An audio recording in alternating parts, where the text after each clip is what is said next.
Kartini lahir di Jepara pada tanggal 21 April 1879.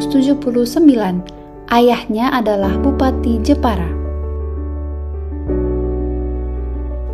Ia bersekolah di sekolah elit Hindia Belanda yang membuatnya fasih berbahasa Belanda, di saat sebagian besar wanita pribumi tidak dapat berbahasa Belanda.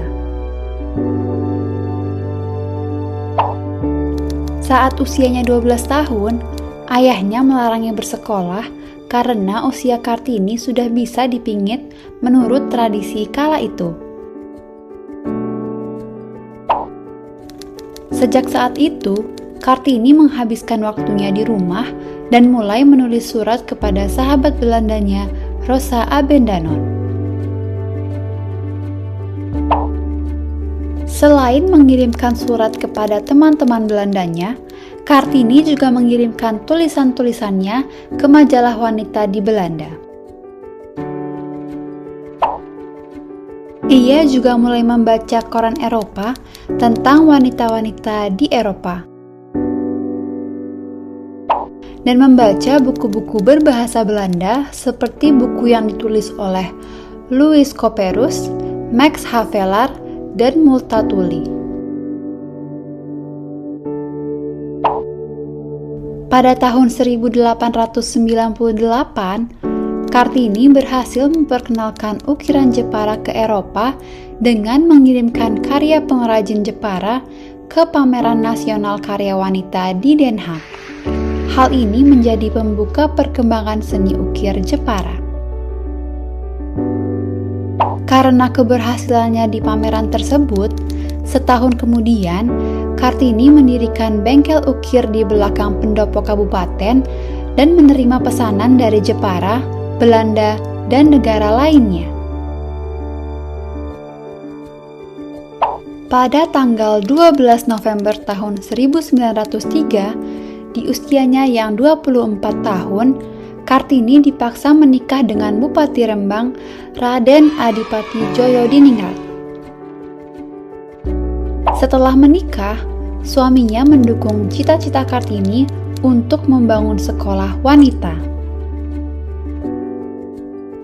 Di tahun yang sama, bersama Rukmini saudaranya, ia membuka sekolah untuk anak-anak gadis di pendopo. Sekolah ini mengajarkan berbagai keterampilan seperti membaca, menulis, menggambar, dan kerajinan tangan. Setahun kemudian, tepat pada tanggal 13 September tahun 1904, Kartini melahirkan anak satu-satunya. Namun, 4 hari kemudian, ia meninggal dunia di Kabupaten Rembang.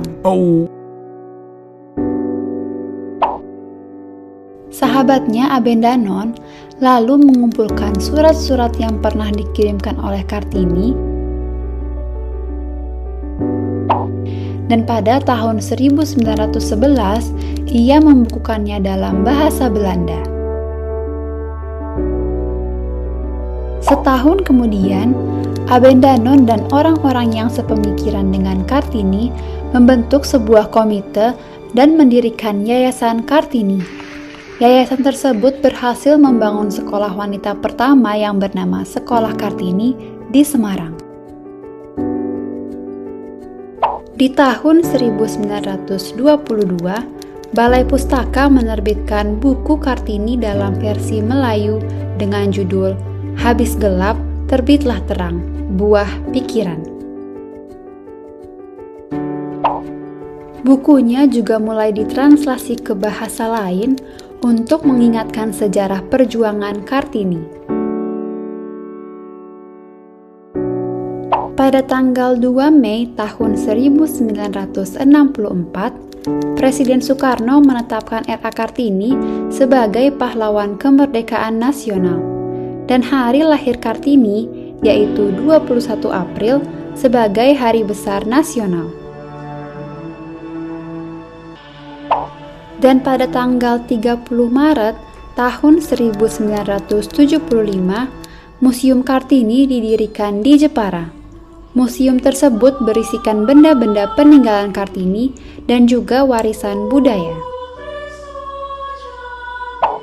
Fakta unik lainnya, nama Kartini juga dijadikan nama jalan di Belanda.